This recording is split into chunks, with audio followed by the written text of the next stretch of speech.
have really relied on so much for this workshop to go on, because this workshop is basically about parliamentary reporting. Today you wanted to put your books together so that when you arrive in the parliament and you begin covering, at least there is a backup body that stands with you.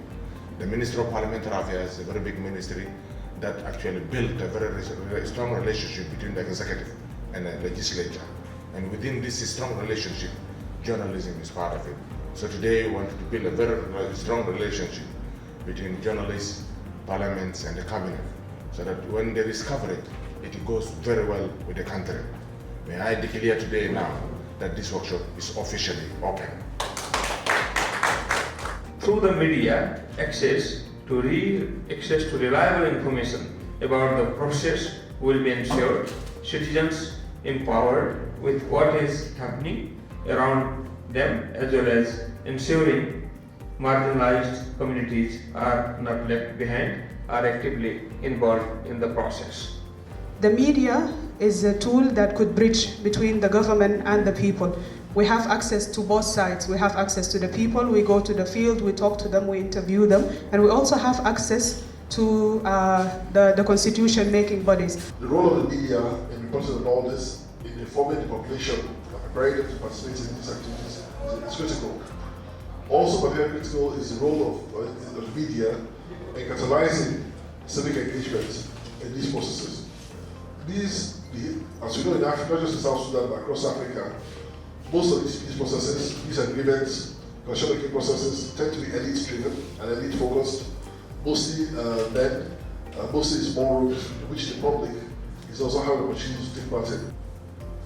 This workshop, as you know, is a direct result of the appeal made earlier this year by the media representative to address existing knowledge deficit and enable the national media to accurately report on the processes, as well as ensuring of an enhanced understanding of the role of media in achieving an inclusive and participatory constitution-making process for all citizens.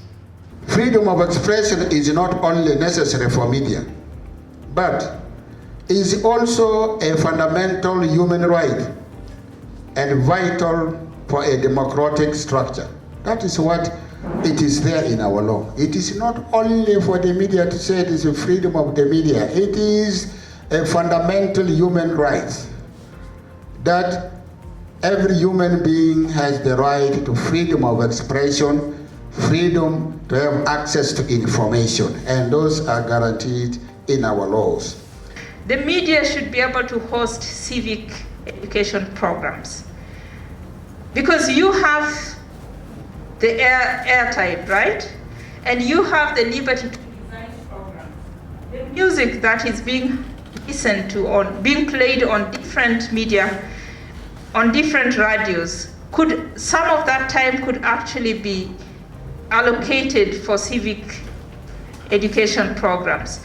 Those civic education programs, if you make it comprehensive, you reach people even faster, because mixing it comprehensively and mixing it with the music, it will even reach out to the younger population that ordinarily are left out of the boardrooms like this, and it will be contribution towards popular participation. CDC is not a decision-making body.